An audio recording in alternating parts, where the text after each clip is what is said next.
निकाल देता हूँ, उसके बाद तो फिर मजे ही मजे हैं। ऐसा नहीं है। फिर जब आपको सफलता नहीं मिलती तो बहुत अफसोस आपको रह जाता है, यार मैंने इतना टाइम भी खराब किया। तो बहुत बिना प्रेशर लिए आपको तैयारी करनी है, कि कोई प्रेशर नहीं लेना, आपको अपनी लाइफ भी इंजॉय करनी है, इसमें भी कुछ गलत नहीं है।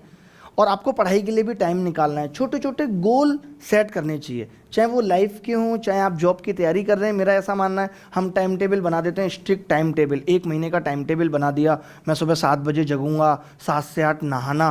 मतलब इस तरीके के बेकार टाइम टेबल ना बनाएं। अगर आपको टाइम टेबल बनाना है, मान लेते हैं आप 8 बजे उठ गए, तो आपको कल का टाइम टेबल नहीं बनाना, आपको आज का टाइम टेबल बनाना है कि मैं आप 8 बजे जग गया हूँ, 9 बजे तक मैं रेडी हो जाऊँगा, और 9 से लेकर के मेरे पास शाम तक 6 बजे का वक्त है, तो मैं 6 बजे तक क्या क्या पढ़ सकता हूँ।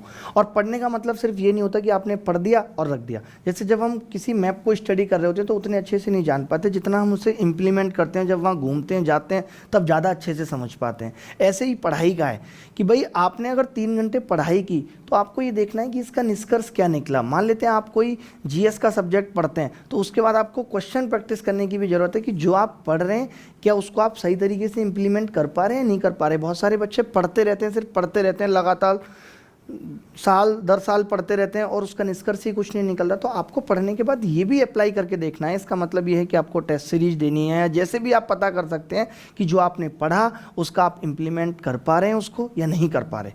जब आप रात को सोने जाएं तो ये ज़रूर सोचें कि पूरे दिन में आपने क्या किया और कितना वो लाभकारी है। बहुत सारे बच्चे लगातार टाइम खराब करते रहते हैं, लगातार टाइम खराब करते रहते हैं। वैसे विद्यार्थी जीवन में जब हम पढ़ाई कर रहे होते हैं तो बहुत सारे प्रेशर हमारे ऊपर होते हैं। ऐसा बहुत बार हो जाता है कि आज पढ़ाई नहीं हुई इसलिए कल भी पढ़ाई नहीं होगी, तो ये सबके साथ होता है। इस चीज़ को लेके बहुत टेंशन नहीं लेनी आपको कि भाई मेरा 2 दिन खराब हो गया, अब तीसरा दिन भी खराब हो जाएगा, मुझे नहीं पढ़ना, ऐसा सोचना नहीं है। आराम से पढ़ते रहो। ये सारे जो चीज़ें हैं, परेशानियाँ हैं, वो सिर्फ आपके साथ नहीं है, सबके साथ हैं।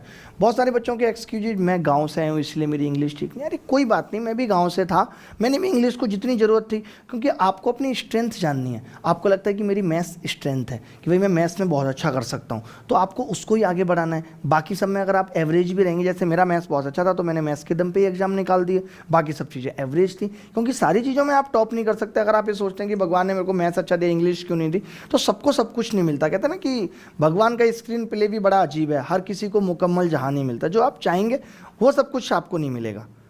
समझ रहे हैं बात को? तो